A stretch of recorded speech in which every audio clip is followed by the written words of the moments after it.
Thank you అండి. ప్రతి ఒక్కరికి నా ఛానల్ చూసి సబ్స్క్రైబ్ చేసుకున్న ప్రతి ఒక్కరికి పేరు పేరున థ్యాంక్ యూ అండి. ఎందుకంటే నాకు ఈ టచ్ ఫోన్ అనేది అలవాట్లేదు. అలాంటి దాన్ని నేను యూట్యూబ్ ఛానల్ పెట్టి ఒక 1000 మందిని సంపాదించుకున్నాను జెన్యూన్గా. అంటే అసలు మీరు నా వీడియో చూసి సబ్స్క్రైబ్ చేసుకోవడం వల్లనే నా వీడియో చూసుకున్న ప్రతి ఒక్కరి పేరు పేరున ధన్యవాదాలు. ఎందుకంటే నేను అసలు ఇది నాకు ఒక కళ.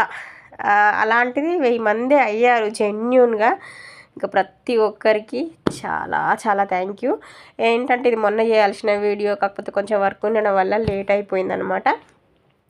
నెక్స్ట్ దీనికే ఇంత ఫీల్ అవ్వాలా, ఇంత చేయాలా అని మాత్రం అనుకోదు. ఎందుకంటే ఎంత జడివాన రావడానికైనా చిన్న వాన చినుకు చాలానే స్టార్ట్ అవుతుంది అన్నట్టుగా ఏది రావాలన్నా కూడా ఇదే ఫస్ట్ స్టెప్. అందులోటి నేను ఒక స్టెప్ వేసానంటే ఇదే ఫస్ట్. నేను ఎన్నో చేశాను, అన్నిట్లో ఫెయిల్ అవుతున్నాను. చూద్దాం ఇది ఎలా ఉంటుందో, దేవుడు ఇది ఏ స్టెప్ నడిపిస్తాడో అని చాలా గట్టిగా చేస్తున్నాను ప్రయత్నం. మీరందరూ నన్ను ముందుకు తీసుకెళ్తారని